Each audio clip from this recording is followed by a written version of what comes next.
Tabii derdi, sıkıntısı olan, problemi olan hakikaten insanın da ne kadar hoş bir şey olsun desek de hakikaten bu özellikle kronikleşen, uzun süredir hayatımızın artık bir parçası haline gelen sorunların artık çözülmediği, böyle kronik hale aldığı bir zaman diliminde ne kadar bazen artık şey olmuş, nasılsınız dediğimiz yerde iyiyiz falan desek de hakikaten çok iyi olmadığımız, bizi rahatsız eden meseleler, sorunlar hala devam ediyor.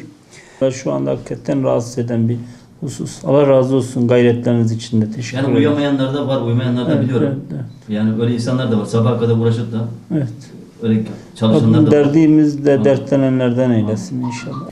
Baktık İstanbul Sözleşmesi aileyi yıpratıyor.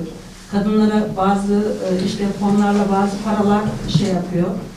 Bu paralarla beraber bu kadınlar da farklı şeylere kanalize oluyor. Farklı düşüncelere sahip oluyor. Biz bunun doğru olmadığını anlatmak için İstanbul Sözleşmesi aileleri yıktığı için bunu anlatmak için 7 kurucu arkadaşlarımızın birisi bugün burada yok. Diğer arkadaşlarım burada zaten mücadeleci. Halit Hocam gene aileyi ve Osmanlı Derneği'nden devamlı her toplantıya, basın toplantısına gelir.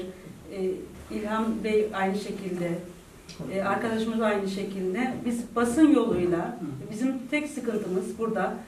Sesimizi duyurmakta, Twitter'da tweet atıyoruz, toplantılar yapıyoruz. Hepimiz ayrı ayrı tweetler atıyoruz ama bizim tek sıkıntımız böyle mor çatı gibi birlik olup meydanlara inip bunlara vurucu darbeleri yapamıyoruz. Bizim sıkıntımız bu başkanım. Süresiz nafaka konusunda kendisinin vermiş olduğu sözler var. 3 kere verdi.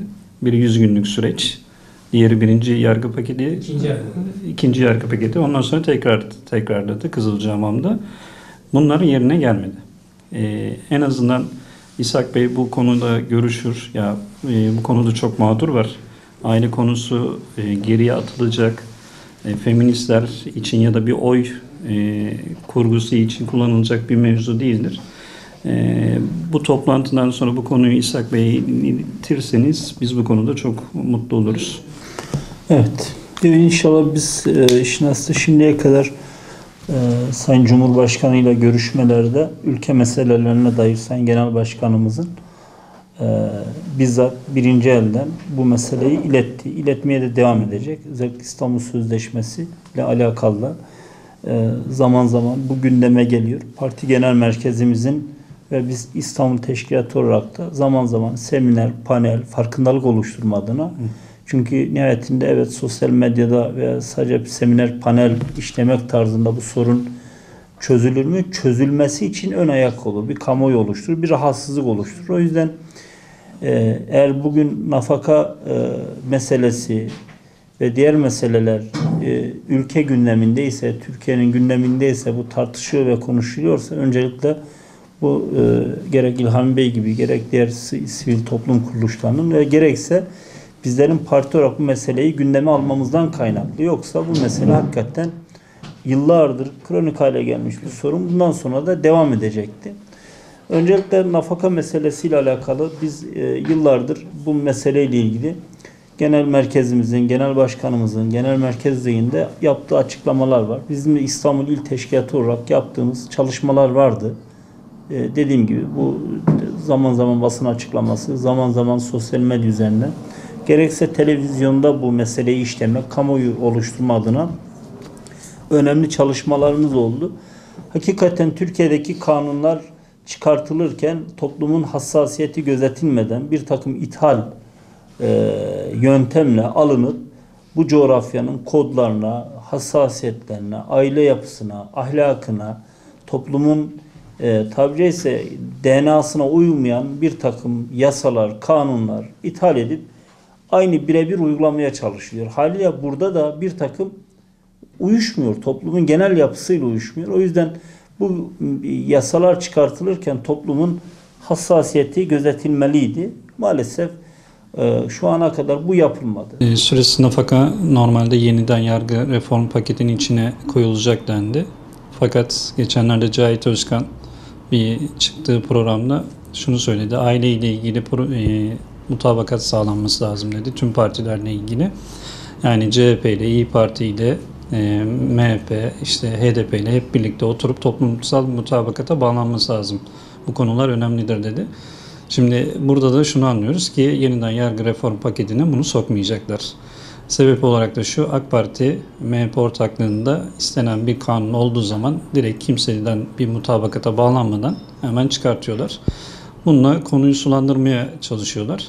Şöyle ki biz bugüne kadar HDP'yi hiçbir şekilde muhatap alıp da görüşme bile yapmamışken şimdi kalkıp da toplumsal mutabakat için bu partiyi de işin içine katmak sadece işi sulandırmaktan başka bir şey değildir. Burada aslında çözüm çok basit. Yıllardır söylüyoruz. Cumhurbaşkanımız da aslında bunun adil olmadığını söyledi. Çözüm bizim istediğimiz 1 yılla 3 yıl arası bir süre bağlanması. Her davanın ayrı ayrı kadın eğitim, yaş, tekrar evlenip evlenmeyeceği bu durumlara bakılarak kararların verilmesi. Şu anda standart kararlar alınıyor. Bir günde evli kalsınız, 10 yılda kalsınız, 20 yılda evli kalsınız, ömür boyu nafaka ödemekle yükümlüsünüz. Nafakanın ortadan kalkması için 3 tane sebep gerekir. Biri kadının yeniden evlenmiş olması gerekir. Ya da 3.800 liranın altında bir geliri olması lazım. Üstünde pardon. 3. aşamada kadının ölümü. Şimdi ölümü halinde zaten nafaka sonlanmış olacak.